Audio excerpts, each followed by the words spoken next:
So back in 2019 we bought this abandoned finca in southern Spain, and ever since we've been trying to turn it into a productive off-grid homestead.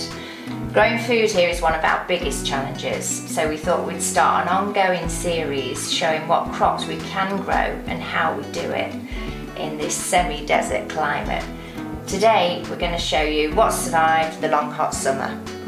So it's mid-September. These are our tomatoes. They're looking a bit sad. They've been absolutely spectacular this year. We've had 3 kilos already, and there are loads of tomatoes left on here, hence we've not pulled them out yet, because we're going to let them, hopefully they'll ripen. It's still nice and warm during the day. So when we do take these out, we're going to put peas in here. We did the same last year. It was a bit of an experiment and they did absolutely fantastically. We had more than we've ever had. Tomatoes and peas sort of, well, they don't sort of, they complement each other. Tomatoes like lots of nitrogen and peas put nitrogen into the soil. Yeah, so we're just waiting basically now to get rid of the rest of the fruit and take these out and put our peas in.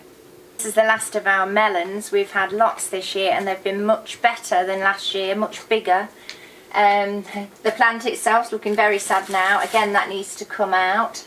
But we know now that this is the best place to grow melons. We've tried it on the land, just in the soil. That didn't work. We've tried it on the front in big builders pots. That didn't work. It's too much sun. Full sun is good, but not at 40 degrees in the summer. So they've just thrived here. We've had lots of them, but they are looking a bit sad now. Next to the melons, we've got basil. Basil just grows like wildfire. It's just been amazing this year. It's going to seed now, as you can see. We're not going to pull it out. We've done in the past, and we've saved the seeds and then scattered them again in the spring, and I don't see the point, to be honest. Last year, we just left them, let it go to seed. Once it had all died off, shook all this into the pot, and lo and behold, the basil popped up in the spring. So happy days. None of this is in any particular order. We're just literally walking round the land, in the courtyard, and showing you what survived our very long hot summer. Our spinach here is still going great guns. And we've got one stray carrot in the middle, must have been left from, I think, this pot last year. We grew carrots in the winter.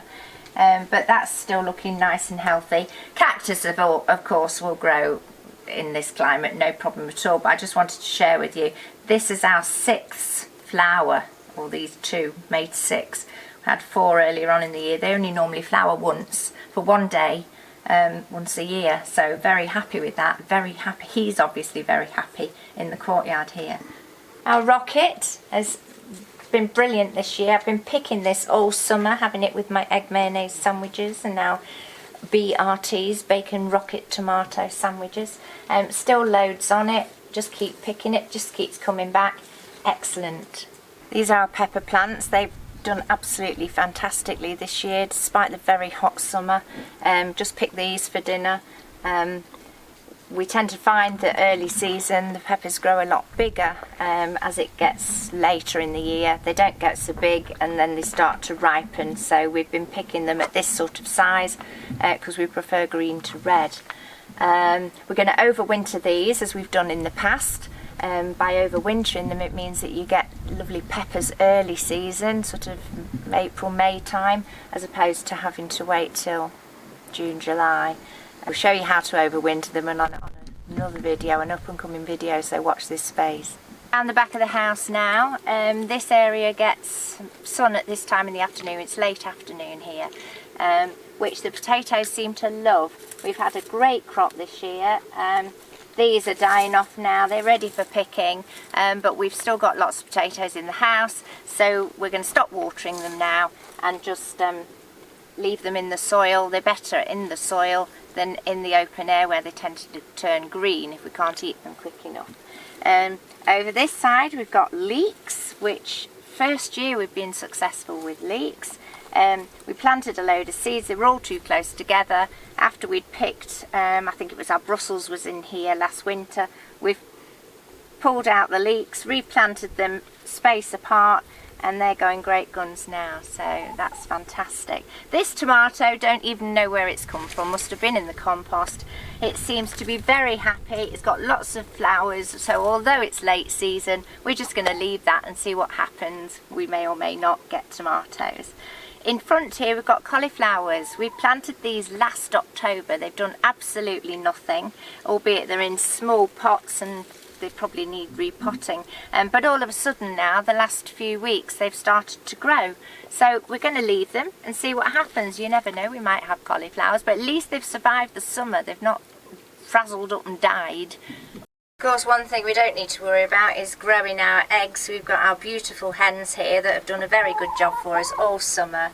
4 eggs every day. Delicious they are too. This is the lemon tree. You may or may not remember that we've transplanted it earlier on in the year. It was in a little pot at the front of the house. We've decided to put it in the ground in the courtyard. We had lots of comments to say, oh, it might die from shock moving it at this late stage. In fact, it's doing really well. We've got lots of new growth on it. It did shed some of its fruit, but we've got 3 there. We've got 1, if you can see that, that's just ripening there. So that's not bad to say. It did have a bit of a shock. It takes about 6 months for them to adjust anyway, so very pleased. Looking with citrus, this is our little orange tree. We had a few oranges last year. This year we've got lots more. They're not ripe yet. We are going to go into more detail on other videos on how we have managed to beat the weather. As I say, the first few years this tree didn't produce anything, and we actually thought about digging it up. And then we spoke to one of our neighbours and got some good tips, and you know what, it's worked. So we'll be sharing that with you on a future video. But yeah, lots of oranges this year, so that's great. When we first moved in 2019, we planted about 13 trees. All that remains now is the Nispero, the pomegranate and the plum. We've already harvested the plums. In fact, yesterday I made 9 jars of lovely plum jam, plus what we've eaten as well, so that was great. Pomegranates, it's coming up to harvest time now, September time, and they're looking absolutely fantastic. Nothing from the Nispero yet, because that is an early one, and we did have that late frost, so the trees survived, but we did lose the fruit on that. But yeah, it's been a good summer for fruit trees. And this is our strawberry plant. We are so excited about this. It's been growing since last October. We planted the seeds. We literally put a packet full into a trough, and this is the only one that's survived, so it's very precious to us. It produces fruit all year round. It's an ever variety, is that right, Andy? Ever-bearing. Ever-bearing, never get that right. You can see it's got some little strawberries. They're very tiny at the moment, but it is a baby, and in fact they say you don't get any strawberries for the first 18 months, so it's been a bit of a bonus for us, but it needs repotting now. Which brings us to an appropriate time. The sponsor of today's video are Cactoily, and they've sent us to test and review this magic soil tester. What this does, it measures pH, potential nutrient uptake, moisture content, temperature, and a myriad of other things in the soil. We know that strawberries like a pH of around 6, or we understand the like a pH of around 6, so as to give all our plants going forward the best opportunity for the best chance of survival and production. And we're going to check all the pHs in the soil, and if necessary amend them, which again will be coming up in future videos, so we get the best out of them. Cactoily, they actually sent us a water tester as well, which has been absolutely invaluable to us, especially being off-grid and collecting a lot of our own water, and we'll put a link to that video as well if anyone's interested in that. So all we do with this, turn it on, and I don't know if you can see, if you can make that out. Sharon's nodding. I'm just going to stick it in the soil. You're supposed to stick it into about there. The instructions are very clear, it's very simple, even I can use it, and it'll go through the roots. There we go. And then that's super interesting. It's showing a pH of 9, which apparently is far too much for straw. It's coming down now. Maybe it takes time to adjust. temperature 31.7 degrees Celsius, 8.5 pH, soil's moist. So I'm going to do a bit more research on this, but it looks as though we need to try and reduce the pH, and this is still coming down, so maybe this takes time. Never used it before, so just guinea pigging it for you. 8.3. So I'll leave it a few minutes, and I think there's some very interesting things we can learn. I can see that, so you should be able to, about soil. The pH is still falling down, so it's still adjusting. Depending on where you want to situate your plants, it's got a little light meter at the top there, which if I cover it up, it disappears down. So for plants that like brightness and whatever, you can test the location with this. It's got the moisture content under that next to the pH. Looks like this soil might be a bit moist, although the plant does seem super happy. The 0.25 indicates the salt electrical conduction. I think it's an electrical conductivity, which indicates sort of the potential nutrient uptake in the soil. I believe that should be around 1, but again, I have to do a bit more research on this. The pH is still coming down to 7.7. The temperature is now 39.2 and the relative humidity outside is 56%. So I'm going to leave it a little bit longer, let it adjust, and we'll come back to it. So while we're waiting for that to settle, it's been in the house, probably why it takes a bit of time. You get this little very simple instruction booklet with it, tells you exactly how to use it and what it does. A little brush to clean it down with. Recommended to clean it after each time you've used it.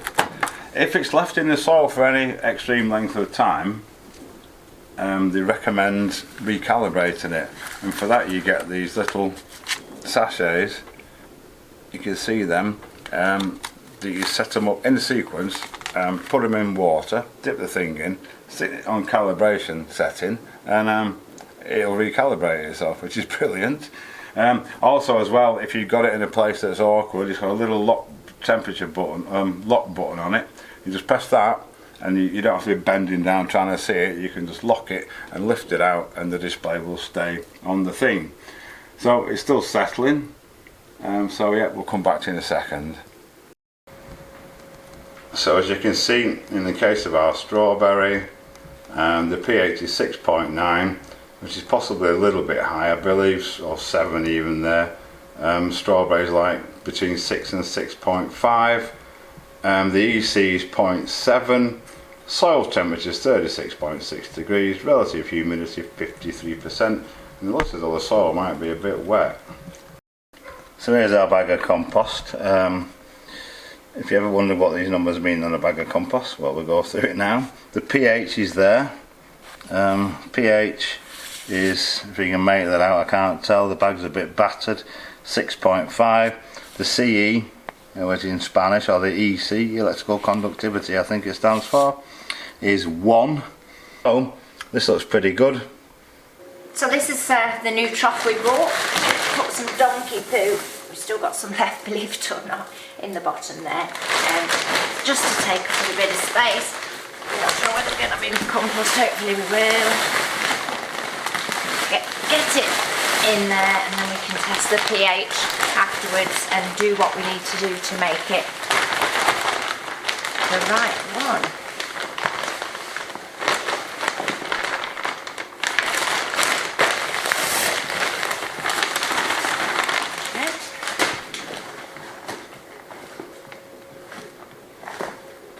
Let's see if we can get this out of the pot without damaging it.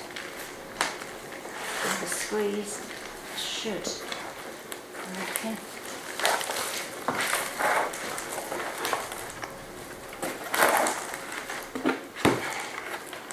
There we go. Right.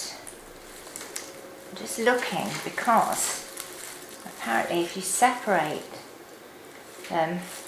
we can start new plants, but it doesn't look very easily separable at the moment.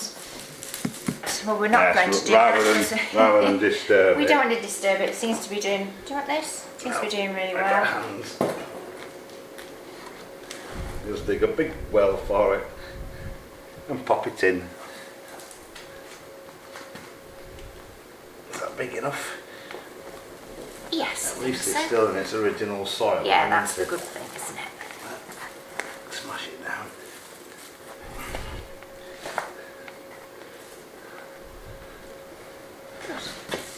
Excellent. We give it a good water in now, Yes. and then Hopefully be very happy in its new home. generally strawberries send out runners as well, which will reroot. Not all of them do. We're not sure if this one does or not, but it's supposed to be in autumn, so we'll find out. And we'll obviously update you. So it's getting watered and put in his resting place.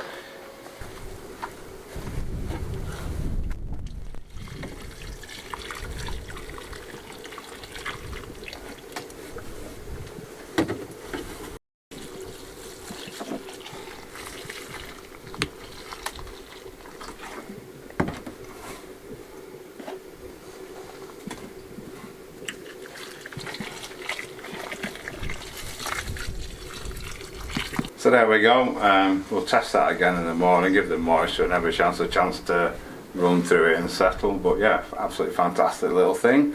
Hopefully it's going to really help us with our plantings, get the optimum soil conditions to the optimum production of crops, fruit and veg, etc. So yeah, as always, we'll put all the links in the description.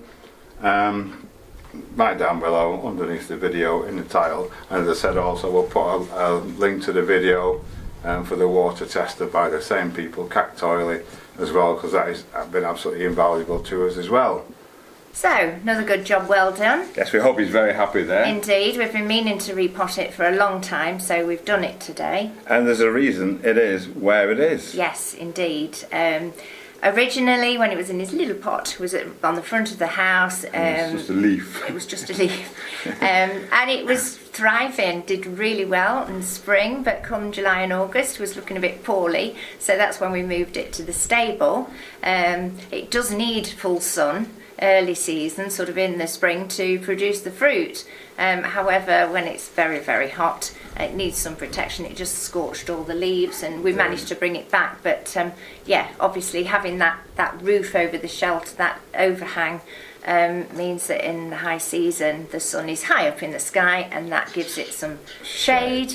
But then again in the autumn, when it does need some sunshine to survive a cold winter, then the sun will be lower in the sky, and so will come underneath that roof. I hope that makes sense. Yes, and there's actually going to be probably a whole video on this, on shade, because people say X plant needs full sun 8, 10 hours a day.